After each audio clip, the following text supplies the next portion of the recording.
Joining us to talk more about the housing market in particular and potential impact of a Mamdani administration on New York is Robert Reffkin, Compass co-founder and CEO. He joins us here at Post 9. What are you hearing from people?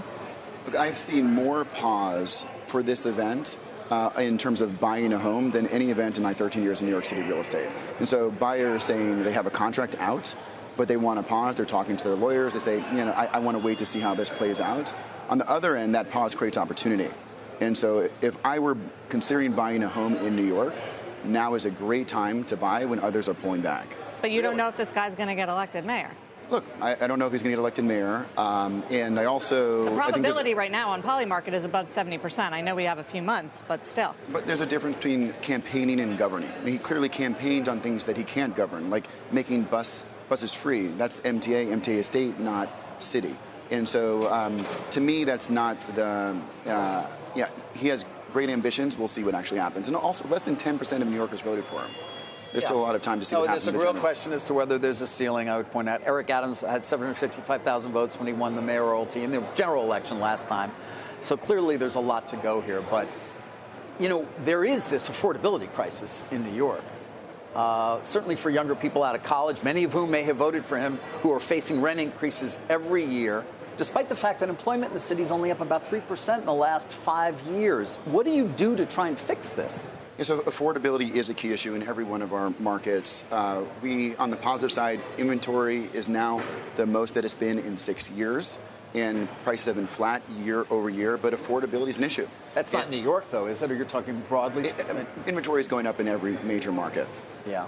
But one thing to share is Zillow just put in a listing ban, and Compass sued Zillow because they are banning every homeowner and every agent for marketing off Zillow. So imagine if Amazon banned every small business owner for marketing on their own website, or if eBay did the same, or Facebook.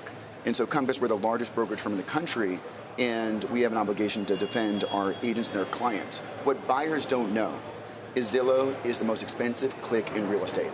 We estimate that buyers are spending, in terms of affordability, over $3 billion more in commissions that they otherwise wouldn't have to pay. When they go directly to Corcoran site, Sotheby's site, Compass site to find that exact same listing they find on Zillow, they don't pay anything. But on Zillow, they get sold off their user information to the highest bidder. Okay, I'm not sure how we ended up there. I wanted to get your thoughts about the New York market and how we can bring rents down, or what needs to be done. Yeah, so do you need to get rid of rent control and rent stabilization and really make this a free market? So rents actually did go up 15% because of another policy that just went into place. No brokerage fees. Yeah, the policy used to allow renters were able to pay the commission, and they eliminated the ability for a renter to pay commission, so now the landlord has to pay. Right. That's the case in a lot of other cities, though, as well. Yes, and now the commission is now 15% more.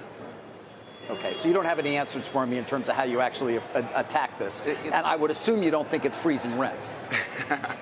No, it's definitely not freezing rents. It's all supply demand. So we need more inventory, and we need better mortgage rates.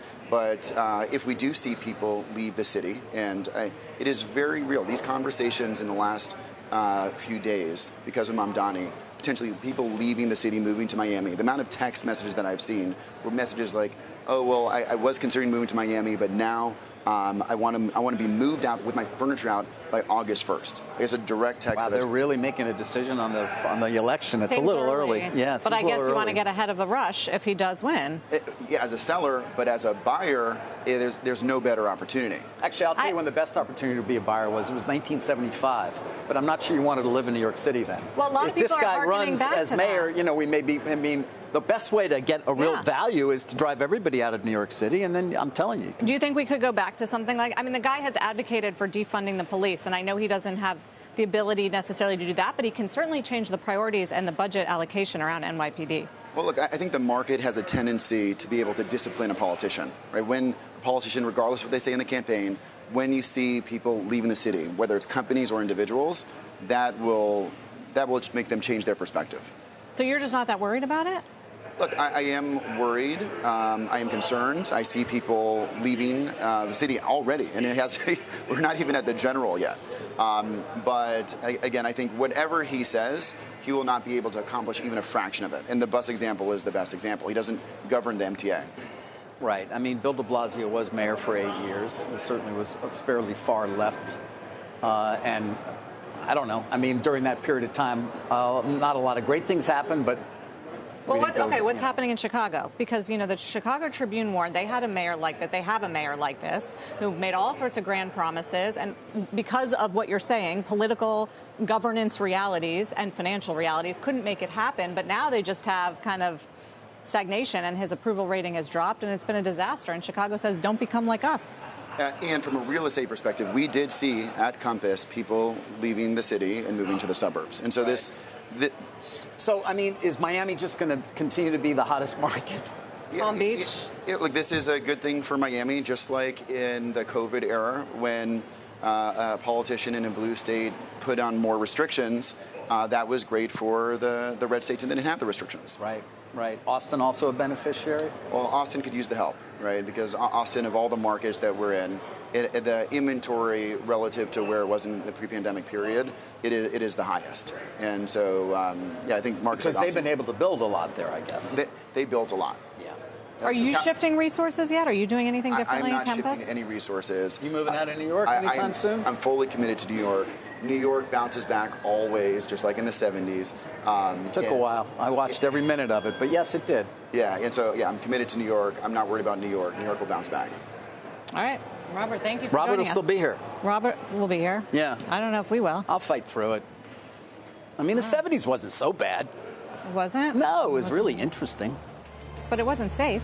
No, but I was fast. I wasn't, I was... Were you taking the subway back then? Yeah, I was, man. From What if they Queens every become day. homeless shelters The Upper like West he Side wants? was all empty lots. All right. Great. Good thing A lot of no-go good thing you're zones. so old. Thank I you, am old. Robert. Robert, just kidding.